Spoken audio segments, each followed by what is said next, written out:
What's up guys, it's Jolin here, and today in this video let's do the unboxing and a long-term review of the OnePlus 8T smartphone. This is their entry-level flagship device and a minor upgrade to the previously launched OnePlus 8. So how did the OnePlus 8T fare during my time I had it? Let's find out. So now as for the unboxing, in the box we get the phone, some documentation and stickers, soft TPU case, the USB Type-C cable, and a charging brick. So now just to give you a physical overview of the phone, the OnePlus 8T comes with a 6.55-inch fluid AMOLED Full HD display with 120Hz refresh rate, which is protected with the Corning Gorilla Glass 5. Then we have the 16-megapixel f2.4 aperture selfie camera, which is embedded in the punch hole cutout. The earpiece, which also acts as a second speaker for the stereo speaker setup, and the in-display fingerprint scanner on the front as well. The back of the phone is made up of glass and the frame is made out of aluminium, which feels ultra premium. We then have a quad camera array consisting of 48 megapixel wide sensor, a 60 megapixel ultra wide sensor, a 5 megapixel macro sensor, and a 2 megapixel monochrome sensor with LED flash. So on the right hand side we have the power on off button and an alert slider, whereas on the left hand side we can find the volume buttons. The top of the phone is kept clean with just a noise cancellation microphone, while the bottom houses the USB Type-C port for charging, the main microphone, the speaker, and the SIM card tray. So unfortunately we do not get a headphone jack on this phone. So as for the internals, the OnePlus 8T is equipped with the latest Snapdragon 865 processor and Adreno 650 GPU coupled with 6GB or 12GB of RAM with either 128 or 256 GB of storage. This all runs on Android 11 Oxygen OS 11, and powering all this is a 4500 mAh battery. So now as for the performance, the Snapdragon 865 chipset coupled with 8GB of RAM, which I own in the OnePlus 8T, functions really well and it easily manages to deliver a smooth performance.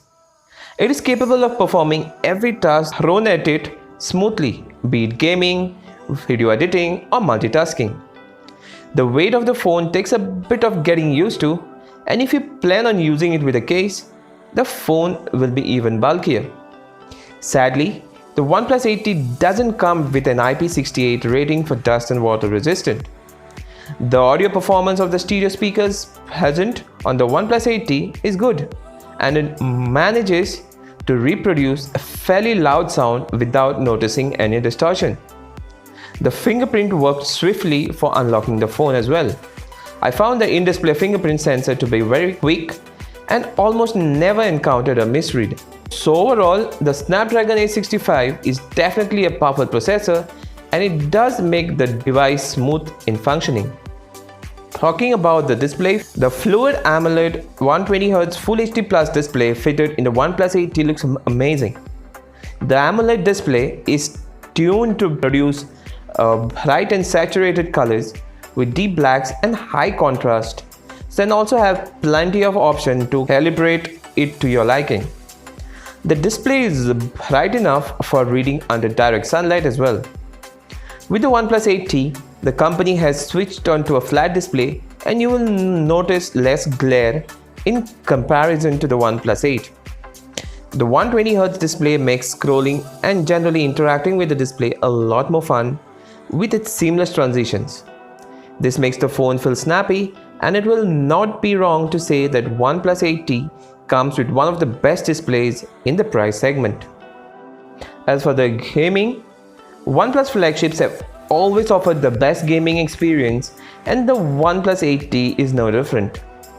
So every game I threw at it ran very well with smooth and consistent frame rates. The top of the frame above the earpiece gets a bit hot when gaming, but the rest of the frame and the back didn't heat up as much. So yet despite all the games we played, nothing really made the most of the high refresh rate display to run at 120 FPS. But the nicely tuned display did deliver some fantastic visual regardless. The low graphic and the high graphic games played without any lag or stutter, so even at maximum graphic settings with good stability. So overall, I had a great experience gaming with the OnePlus 8T. Coming to the software experience, the Oxygen OS 11 UI based on Android 11 sets the phone apart from all other Android smartphones. The software of the smartphone offers stock Android feel with an almost negligible amount of bloatware, and the UI elements combined with high refresh rate of the display feels far more responsive than anything else. Speed, customization and minimalistic aesthetics are all ensured, and even the RAM management is also done really well, as I didn't face the restarting of apps in the background. The always on display, which consists of new clocks and battery percentage logo, so also works as expected.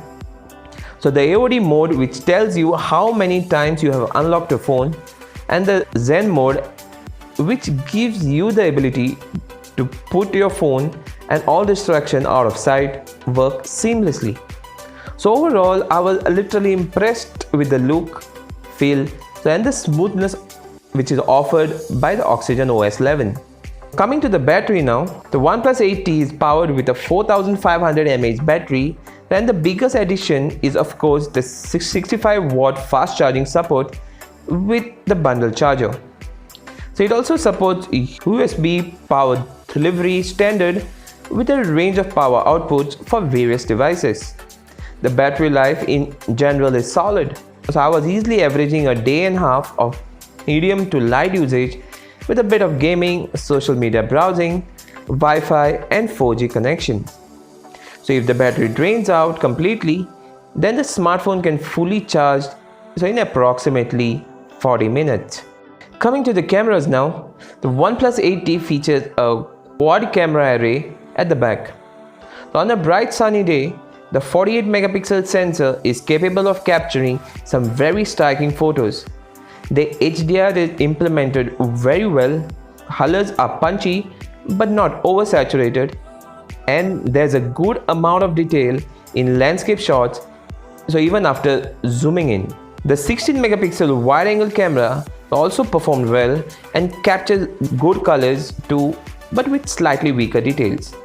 The colors in the photos can look heavily oversaturated on the phone's display depending on the screen calibration used, so that's something to keep in mind.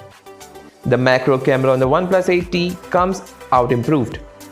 The macro shots were reproduced well and came with a great amount of detail. The autofocus was quick and with a pleasing background blur. But I felt the company needs to work out a bit more on the portrait mode. The skin tones in the photos clicked in the portrait mode looked a bit off, and with unnatural skin smoothing being applied as well. So even with the beauty filter disabled. I didn't find much use with the monochrome sensor unless you're into black and white photography. It's used when you select the mono filter in the photo mode, but it is still the 48 megapixel sensor capturing the photos, so I don't see a reason why OnePlus has even included this separate lens to apply the effect. So in low light, the main sensor fares much better than expected. Without the nightscape turned on, the camera clicks some decent amount of details and produce a minimal noise level in the pictures. The ultra wide angle camera does a good job in suppressing noise at night too, but details and exposures are a lot weaker. The nightscape helps fix the exposure a bit, making subjects slightly more visible in darker areas. I found this to be more effective with the main camera than the wide angle one. So although OnePlus claims to be using a brand new algorithm for this mode, the images were good enough and nothing extraordinary. The 16 megapixel selfie camera on the OnePlus 8T performs quite well with plenty of detail and fairly natural skin tones. The portrait mode attempts to blur the background behind you, but the result isn't always perfect. The image quality takes a big hit in the low light. There's no nightscape to help improve the exposure. Sadly, but you can use a screen flash. So overall, I felt the camera click some decently good selfies which you can easily share on your social media. The OnePlus 8T has a good video recording capabilities. So you can record at 4K 30 fps and switch between the primary and the ultra wide angle cameras. The quality looks good in daylight except for the mild shimmer in the footage when walking. The main camera can record up to 4K 60 fps, but you can't switch the sensors at this frame rate. The selfie camera is still limited to 1080p recording, but there's stabilization which works really well and produce some good quality pictures. So finally, as for my verdict, the OnePlus 8T ticks almost all the boxes for a flagship smartphone. With one of the smoothest displays, high-end processing power, super fast charging speeds, and a premium design, OnePlus offers almost everything one would want in a smartphone. So only the camera holds a slight back from challenging the competitors and its older sibling. I really wish OnePlus improves the shortcomings in the camera with some future software updates. At a starting price of Rs 42,999 in India, OnePlus 8T undoubtedly is a fine deal, and OnePlus has got an ammo in the form of the smartphone to take on the competition in this price segment. So guys, that's it for the video, and I really hope you liked it. If you did, then hit the thumbs up button, or else you can vote it down.